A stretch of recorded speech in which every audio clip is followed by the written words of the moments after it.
Hello students, welcome back to MT study. आज हम लोग क्लास 10th एनसीईआरटी मैथ का एक्सरसाइज 3.2 का क्वेश्चन नंबर सेकंड सॉल्व करने वाले हैं। क्वेश्चन नंबर सेकंड है आपका 2x + 3y = 11 और 2x - 4y = -24 को हल करना है और इससे m का मान ज्ञात करना है, जिसके लिए और फिर y = mx + 3 भी निकालना है। तो आइए हम लोग इस सेकेंड क्वेश्चन को सॉल्व करते हैं। ये क्वेश्चन है आपका 2x + 3y = 11, 2x - 4y = -24। इसको हम प्रतिस्थापन विधि से पहले सॉल्व करते हैं। तो यहाँ पर इसको मान लेते हैं क्वेश्चन नंबर फर्स्ट और इस क्वेश्चन को 16 और सॉल्व करते हैं, फिर मानते हैं यहाँ पर 2 कॉमन ले सकते हैं। तो यहाँ पर हो जाएगा x और यहाँ पर 2 कॉमन निकल जाएगा तो हो जाएगा 2y = -24। देन 2 से इसको काट सकते हैं, 2 12 दूना 24। तो यहाँ पर आ जाएगा x - 2y = -12। ये हो जाएगा आपका इक्वेशन नंबर सेकेंड।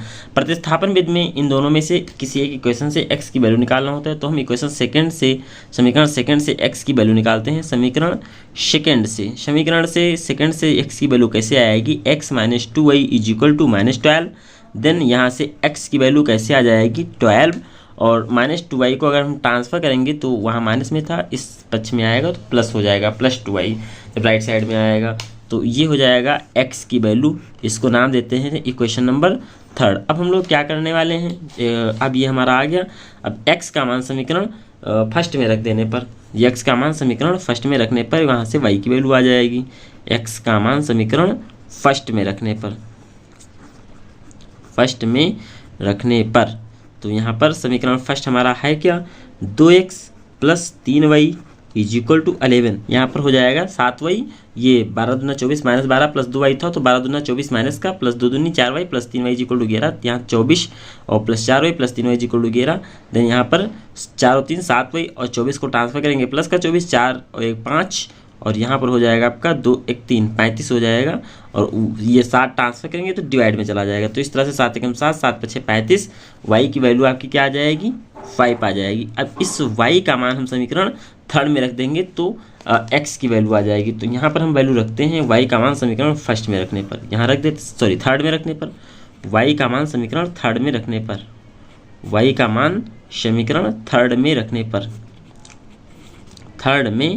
रखने पर देन यहाँ पर वैल्यू आपकी क्या आने वाली है, x - x = -12 + 2y।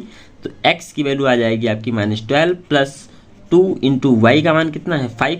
तो यहाँ पर x की वैल्यू आ जाएगी 12 + 5 दूनी 10।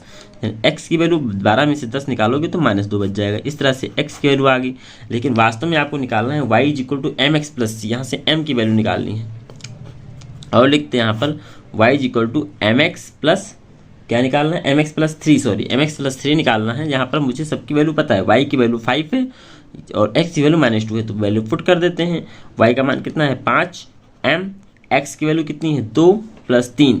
देन यहाँ पर 2m 5 और 3 को ट्रांसफर करेंगे -3 और ये हो जाएगा आपका -2m। तो यहाँ से 5 से 3 निकालेंगे 2 बचेगा और ये आपका हो जाएगा -2m हो जाएगा। अब m को हम ही रोक लेते हैं और 2 और -2 ट्रांसफर कर -2 डिवाइड में हो जाएगा। इस तरह से कट जाएगा, m की वैल्यू क्या आ जाएगी -1 और यही आपको निकालना था। तो इस तरह से x, y और m तीनों की वैल्यू निकल गई और फाइनली यही आपका आंसर हो गया। तो आइए हम लोग अब नेक्स्ट क्वेश्चन करते हैं।